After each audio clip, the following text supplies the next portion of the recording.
Humans, for the most part, don't have a clue. They don't want one or need one either. They're happy. They think they have a good bead on things. People are dumb, panicky, dangerous animals, and you know it. 1,500 years ago, everybody knew the Earth was the center of the universe. 500 years ago, everybody knew the Earth was flat, and 15 minutes ago, you knew that people were alone on this planet. Imagine what you'll know tomorrow.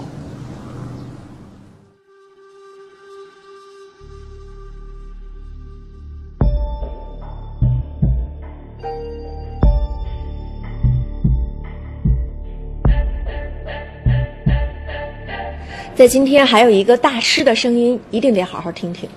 到底有没有外星人呢？这个问题可能是现在咱们这个世界上最众说纷纭的话题之一了。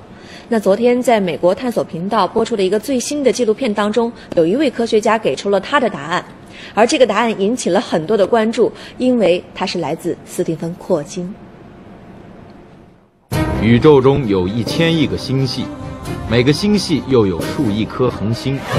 仅仅通过这些数字就可以判断，外星人的存在无比合理。在昨天开始播出的纪录片《跟随斯蒂芬·霍金进入宇宙》中，这颗全世界最伟大的头脑向普罗大众提供了他对各种关于宇宙未解之谜的思考。大多数地外生物可能并不先进，霍金说，在他的想象中，绝大部分的外星人可能更类似于曾经在相当长时间里主宰地球的细菌或者简单的生物。在影片中，霍金设想了生活在海底能发光的大蜘蛛，还有长相憨厚到有点可爱的食草动物。但少部分的外星生物会具有很高的智慧。霍金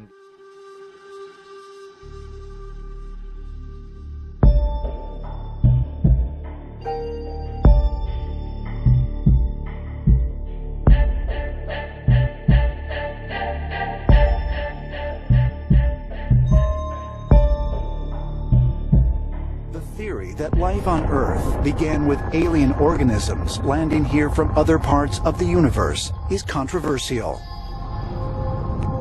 Called panspermia, one of the most vocal proponents of this theory was Sir Francis Crick, a British scientist who co-discovered DNA in 1953.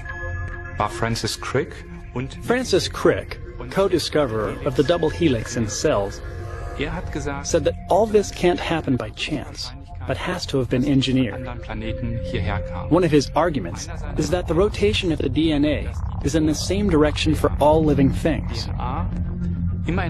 Had DNA developed on Earth, it would probably have had a 50-50 distribution, and that's exactly what we don't have.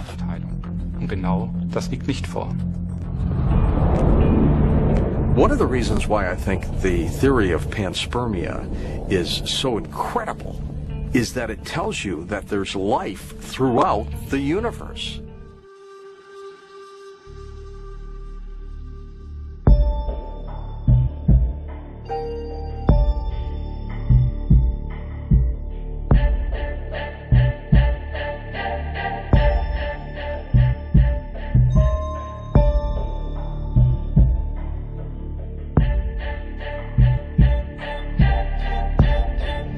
If panspermia is correct, life came here on comets or meteorites. And we're being seeded not only on this planet, but other planets as well. And it could be part of the Great Design. It is the intentional, the deliberate colonization of other planets, other worlds, by an intelligent race of beings, using not flying saucers landing in the desert somewhere or in the middle of a city, but the best way to colonize a planet. You colonize it with your own DNA and let the DNA sprout into your own species. In terms of our science and technology today, we have the ability to extract cells and DNA at a genetic level and save them. That's how we have so-called test tube babies. For couples who can't have babies, we preserve the materials for when they're needed. And the day may well come when we send into outer space the equivalent of like Noah's Ark, but instead of sending literal animals, we send their essence, their DNA, their genetic makeup.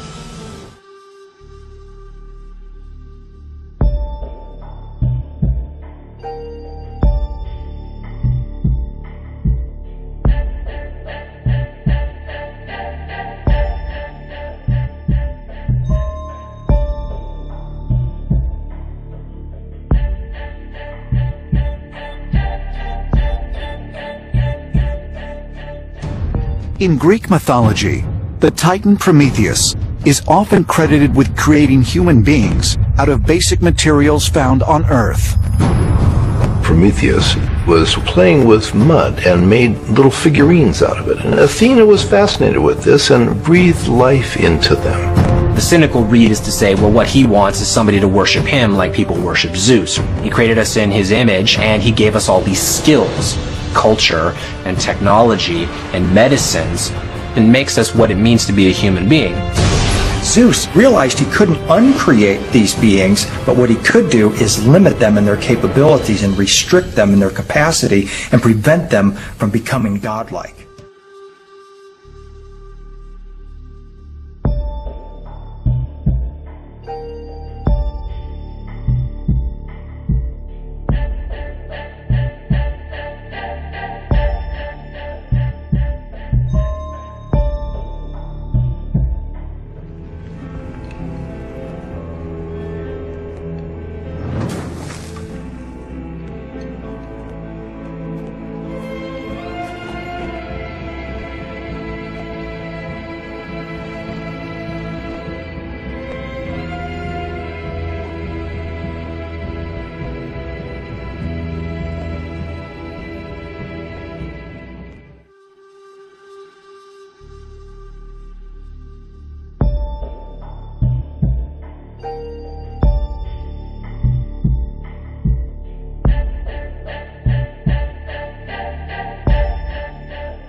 另外，科幻电影中呢，常会出现许多特异功能的人士，而现实生活中也不乏这样的人。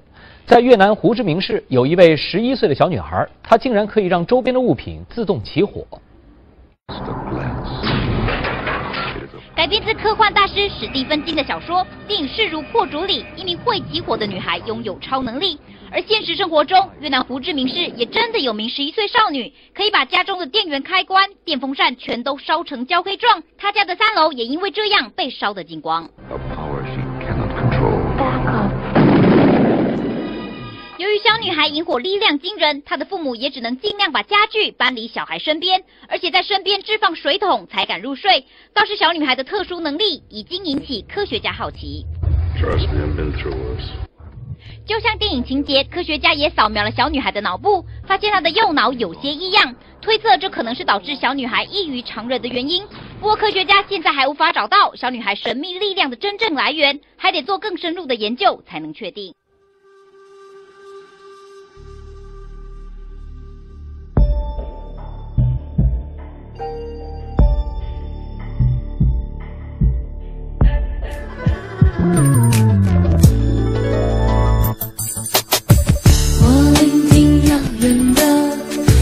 今时的说明，一段尘封的爱情被人唤醒，那回忆被遗落在北方的海滨，我们下船找寻，逐渐的靠近，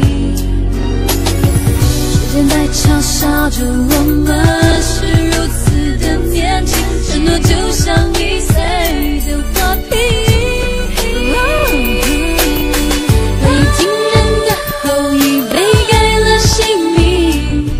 曾经存在的